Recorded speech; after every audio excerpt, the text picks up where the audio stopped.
Hello everyone, welcome back to the channel. Just quickly before I get into it, I've my old laptop has died. The computer that I usually do my recordings on, keeping my footage and all that stuff on, it's just not taking charge. The PCIe lanes are basically worn out and not working, and yeah, it's just sort of dead. So obviously I'll be missing a lot of my footage and a lot of the stuff that I normally have.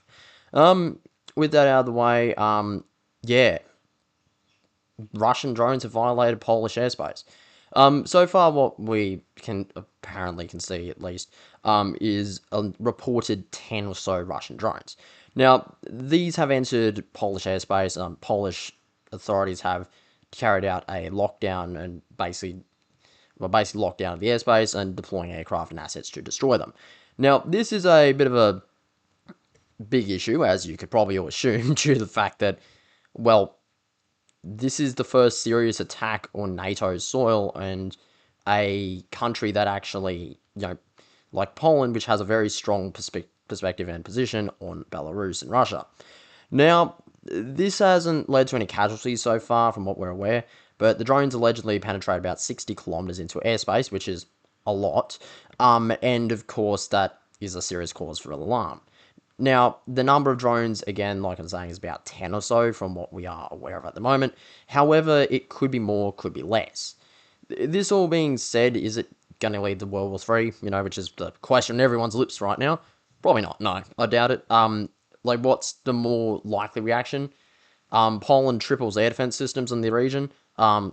It panic buys a shitload of 30 millimeter self-propelled anti-air systems, such as Skynex, somehow brings old Gepards back online, or something along those lines, and basically locks down the border even more. That's the most likely statement. That's the most likely thing that's going to come out.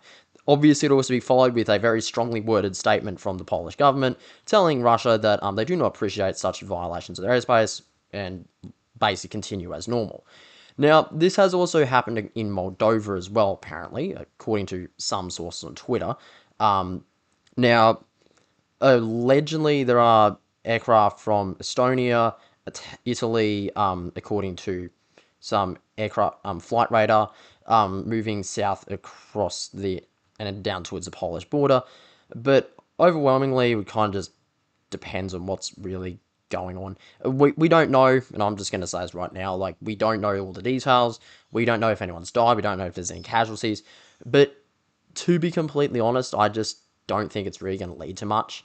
My perspective is that what's probably going to happen, again, Polish forces beef up air defenses in the region. They basically lock down their region, they lock down their country and their borders, so Russian aircraft and drones can't fly in. And of course, the usual Russian thing of flying drones through Polish territory to hit Ukrainian targets, which, not a big fan of anyway. But, the Russians do that anyway. That's probably not going to happen anymore. The Polish are probably just going to shoot them down the second they come in. Beyond that, though, I don't really know how bad it's going to get, or what's going to happen. But my perspective is I just don't think NATO is going to go balls to the wall and just charge in and invade Russia and, we're going to be in World War III now, boys. It's just, to me, a bit, it's obviously a possibility. I mean, NATO Article 5 is definitely a thing, but I just don't really know how far NATO is willing to push it or willing to go.